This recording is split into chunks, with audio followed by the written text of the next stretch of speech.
Hi guys, আজ আমরা explain করতে চলেছি শিকি পার্ট 3। তো কথা না বাড়িয়ে মূল ভিডিওতে চলে যাওয়া যাক। এপিসোডের স্টার্টিং এ আমরা দেখতে পাই ডক্টর তোশিওর ওয়াইফ এই ভ্যাম্পায়ারদের অ্যাটাকের শিকার হয় আর তার ওয়াইফ হসপিটালে অ্যাডমিট হয়ে যায়। ডক্টর তোশিওর কাছে এটা অনেক ভালো একটা সুযোগ ছিল আর ডক্টর তোশিও তার ওয়াইফের উপর নানা রকম এক্সপেরিমেন্ট শুরু করে। তার ওয়াইফের মৃত্যুর 42 আওয়ার্সের মধ্যে তার ওয়াইফ একটা ভ্যাম্পায়ারে পরিণত হতে শুরু করে দেয়। তার পালস আবার চলতে শুরু করে দেয়। ডক্টর তোশিও তার ওয়াইফকে কেটে এক্সামিন করার চেষ্টা করে, কিন্তু ডক্টর তোশিওর ওয়াইফের শরীর হিল হয়ে যায়। ডক্টর তোশিও মানুষের রক্তের সঙ্গে ভ্যাম্পায়ারের রক্ত মিলিয়ে দেখে যে এই দুইটি রক্ত মিলে গেলে একটা আলাদাই রিয়াকশন শো হচ্ছে। ফাইনালি ডক্টর কনক্লুড করে যে এই ভ্যাম্পায়ারদের কিভাবে শেষ করা যায়। ভ্যাম্পায়ারদের শেষ করার দুটি উপায় ছিল। প্রথমটি ভ্যাম্পায়ারদের বুকে অর্থাৎ তাদের হার্টে আঘাত করে মেরে ফেলা, আর দ্বিতীয় উপায় হচ্ছে ভ্যাম্পায়ারদের মাথা কেটে শরীর থেকে আলাদা করে দেওয়া।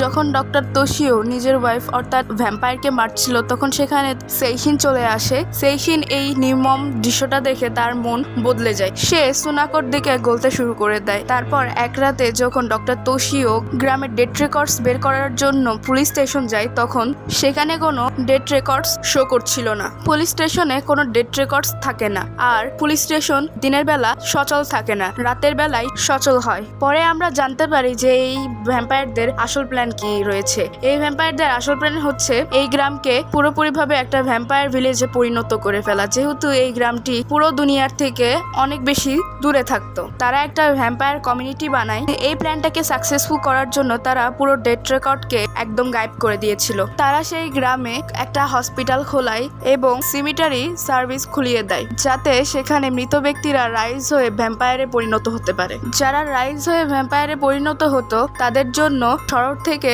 মানুষদেরকে কিডন্যাপ করে তাদের খিদে মেটানোর জন্য তাদের রুমে ছেড়ে দিত। যখন ডক্টর তোশিও এই সব বিষয়কে কনফার্ম করতে যায় তখন সেখানে চিজুরু কিরিশিকি তাকে ধমকিয়ে সেখান থেকে তাড়িয়ে দেয়। চিজুরু হলো ওই বড় বাংলোয়ের মালিক এবং সে সকল ভ্যাম্পায়ারদের লিডারও ছিল। অন্যদিকে তোরু নাৎসুনোকে মারার জন্য অনেক বেশি গিল্টি ফিল করছিল। তখনই সুনাকো তোরুকে একটা গল্প শোনায়, একটা বাচ্চার গল্প। এই বাচ্চাটা একটা খুবই রিচ পরিবারের বাচ্চা ছিল।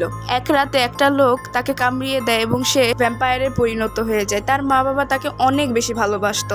মা বাবা তাকে পুরো দুনিয়ার থেকে লুকিয়ে রাখতো আর তাকে প্রতি রাতে খাওয়ানোর জন্য একটা মেয়েটকে তার ঘরে ছেড়ে দিত। সে প্রত্যেকদিন একটা মানুষকে খেতে চাইতো না, সে নিজেকে এই কাজটা থেকে আটকাতেও পারতো না, কিন্তু সে তাও প্রত্যেকদিন খেয়ে যেত। একদিন সে তার বাড়ি থেকে পালিয়ে যায় এবং দাঁড়ে দাঁড়ে রাস্তায় ছুটে বেড়াতো। সে তার বাড়ি আবার ফেরত যায়, কিন্তু সে যখন বাড়িতে ফিরে যায় তখন সে দেখতে পায় তার মা বাবা সেখানে নেই, সেখানে একটা অন্য ফ্যামিলি বাস করছে। সে 100 বছর পরে তার বাড়ি ফিরে এসেছিল। সে নিজের পরিবার এবং তার মা বাবার জন্য অনেক বেশি কান্না করে, কিন্তু সে নিজেকে মারতে পারতো না, কারণ আত্মহত্যা করা একটা পাপ, এটা তার জীবন ছিল। কিন্তু তাকে বেঁচে থাকার জন্য অন্য কাউকে মারতে হবে। সে সারা জীবনের মতো একটা বাচ্চাই রয়ে গিয়েছে। তোরু এই কাহিনীটা শুনে বুঝে যায় যে এটা সুনাকোর নিজের কাহিনী। এইসব গল্প শুনে তরুর মনে শান্তি আসে না, তাই সে জঙ্গলের ভিতর গিয়ে কাঁদতে শুরু করে। নেক্সটে আমরা দেখতে পাই কাউরি সেইশিনের কাছে এসেছে। কাউরি কাদায় মক্ত ছিল। তার মা বাবাকে মেগুমি এসে মেরে ফেলেছিল এবং তার ভাইকেও খুঁজে পাওয়া যাচ্ছে না, তাই এখন তার পালা ছিল। সে তার জন্য কবর খুঁড়ছিল। সেইশিন বলে অ্যাটলিস্ট তার বাঁচার জন্য চেষ্টা তো করা উচিত। তারপর সেইশিন মন বানিয়ে নেয় যে সে কার সাইড দিবে।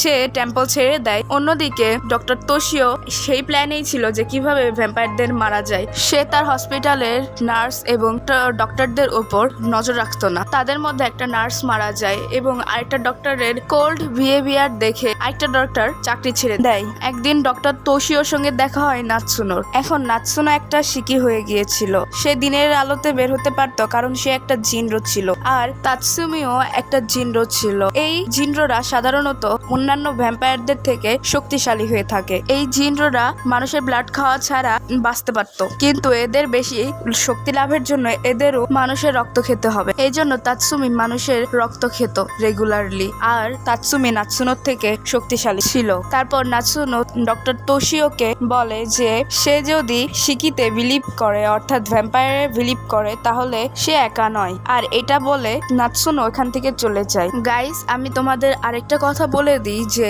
নাৎসুনো আগের থেকেই প্ল্যানিং করে রেখেছিল নিজের মৃত্যুর। সে শহর থেকে লাশ রিচুয়াল করার লোকদেরকে এনেছিল। শহরে যারা মারা যেত তাদের লাশ সাধারণত পুড়িয়ে দেওয়া হতো এবং এরকম অ্যাক্ট করেছিল যে তার শরীরকে পুড়িয়ে দেওয়া হয়েছে এবং সে ভ্যাম্পায়ারে কখনো পরিণতই হয়নি। তো এখানে এই পার্টটি শেষ হয়ে যায়। আশা করছি তোমাদের কাছে এই পার্টটি ভালো লেগেছে। Good bye.